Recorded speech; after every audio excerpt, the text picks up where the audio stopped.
মহাসড়কে ডাকাতি বাড়ছেই। দেশীয় অস্ত্রের পাশাপাশি অবৈধ আগ্নেয়াস্ত্র দিয়ে ডাকাতরা যাত্রীদের জানমালের ক্ষতি করছে। হাইওয়ে পুলিশের আইজি মেনে নিয়েছেন, আইনশৃঙ্খলা রক্ষা বাহিনীর সঠিক নজরদারির অভাবে এমনটি ঘটছে। পুলিশ জানিয়েছে, হাইওয়েতে বর্তমানে ১৫০০-এর বেশি দুর্বৃত্ত সক্রিয়। ২০০৫ সাল থেকে মহাসড়কে ডাকাতির ঘটনায় জড়িত ডাকাত দলের তালিকায় ১,৪৪৬ জনের নাম রয়েছে। তাদের অনেকেই জামিনে বের হওয়ায় আবারও ডাকাতি করছে বলে তথ্য পাওয়া গেছে। তাদের নাম পরিচয় বিভিন্ন জেলা থানা পুলিশকে জানিয়েছে হাইওয়ে পুলিশ। হাইওয়ে পুলিশ বলছে, মহাসড়কে প্রায় ৪,০০০ কিলোমিটার ঘিরে এখন কিছুটা আতঙ্ক বিরাজ করছে। জনবল সংকটের কারণে তারা এই ভীতিকর পরিস্থিতি পুরোপুরি নিয়ন্ত্রণ করতে পারছে না। হাইওয়ে পুলিশের প্রধান অতিরিক্ত আইজিপি দেলোয়ার হোসেন মিয়া গতকাল বিকেলে সাংবাদিকদের একথা স্বীকার করেন। সম্প্রতি মহাসড়কে ডাকাতি বেড়েছে, তবে নিয়ন্ত্রণে নানা উদ্যোগ নিয়েছি। তিনি বলেন, ঈদকে সামনে রেখে বর্তমানে মহাসড়কে ডাকাতির ঘটনা বাড়ছে বলে তথ্য পেয়েছি। পুলিশ বলছে, নানা কারণে ডাকাতির ঘটনা বেড়েছে। বিশেষ করে তরুণ গ্যাং সদস্যরা মাদকের টাকা জোগাড় করতেও ডাকাতির দস্যুতার দিকে ঝুঁকছে। বর্তমানে দেশে ৩,৯৯১ কিলোমিটার হাইওয়ে রয়েছে। ২,৮০০ জন পুলিশ এসব মহাসড়কের দেখভাল করছেন।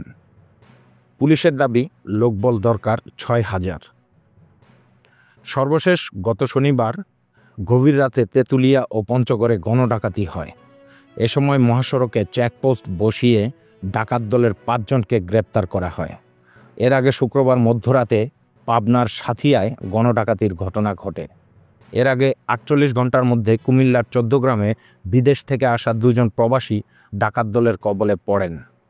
দায়িত্বে অবহেলার অভিযোগে কুমিল্লার মিয়ার বাজার হাইওয়ে থানার ওসিকে প্রত্যাহার করা হয়।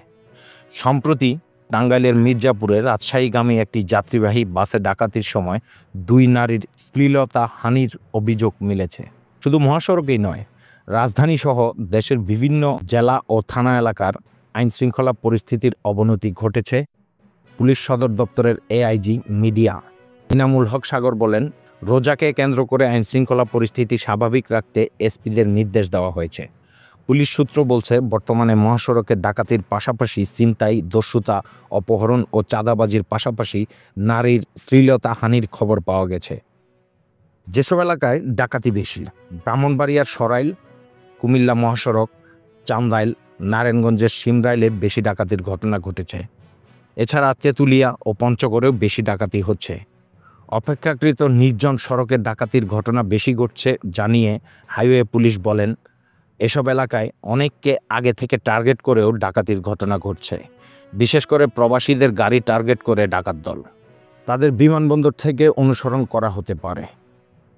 একইভাবে শুক্রবার রাতে পাবনার সাথিয়ায় আঞ্চলিক সড়কের স্যাচানিয়া ব্রিজের পাশে বাস, ট্রাক সহ অন্তত ১৫টি গাড়িতে গণডাকাতির ঘটনার অভিযোগ পেয়েছে পুলিশ। আমাদের পাবনা প্রতিনিধি খোঁজ নিয়ে জানতে পারেন, ডাকাত দল প্রথমে একটি পণ্যবাহী ট্রাক আটকে রাখে। এর কিছু সময়ের মধ্যেই বাস, ট্রাক, প্রাইভেট কার ও হাইস মাইক্রোবাস সহ অন্তত ৪২টি গাড়ি আটকা পড়ে। প্রায় ১ ঘণ্টা ব্যাপী এই তাণ্ডব চালায় ডাকাতরা। গত ১৪ জানুয়ারি র্যাব পরিচয়ে নারায়ণগঞ্জ বন্দরে যাত্রীবাহী বাসের গতিরোধ করে ২ প্রবাসীকে তুলে নিয়ে মারধর ও ডাকাতির ঘটনা ঘটে। ঢাকা আরিচা মহাসড়কের সাভারে চলন্ত বাসে যাত্রীবেশে গত ১৩ ফেব্রুয়ারি ডাকাতির ঘটনা ঘটে। গত ২ মাসে বাগেরহাট, সুনামগঞ্জ, সিলেট সহ বেশ কয়েকটি জায়গায় রাতে বাস থামিয়ে ডাকাতির ঘটনা ঘটে। এছাড়া গত ১৫ জানুয়ারি মহাসড়কে মিশানি এলাকায় ৩০০ বস্তা চাল ভর্তি ট্রাক পুলিশ পরিচয়ে ডাকাতির ঘটনা ঘটে। গত ৮ ফেব্রুয়ারি মহাসড়কের পাশে অবস্থিত মিয়াবাজার মসজিদ মার্কেটে প্রীতি জুয়েলার্সে ডাকাতির ঘটনা ঘটে। এ সময় ডাকাত দল গুলিবর্ষণ ও ককটেল বিস্ফোরণ ঘটায়। লুট হয় ৩৫ ভরি স্বর্ণ। ডাকাতদের গুলিতে আহত হন মোশারফ নামের এক ব্যবসায়ী। প্রিয় দর্শক, যে হারে গণডাকাতি চলছে, দেশের মানুষ নিরাপদ নেই। আপনি যদি একমত হন তাহলে ভিডিওটাতে অবশ্যই লাইক করবেন, কমেন্ট আর শেয়ার করতে ভুলবেন না।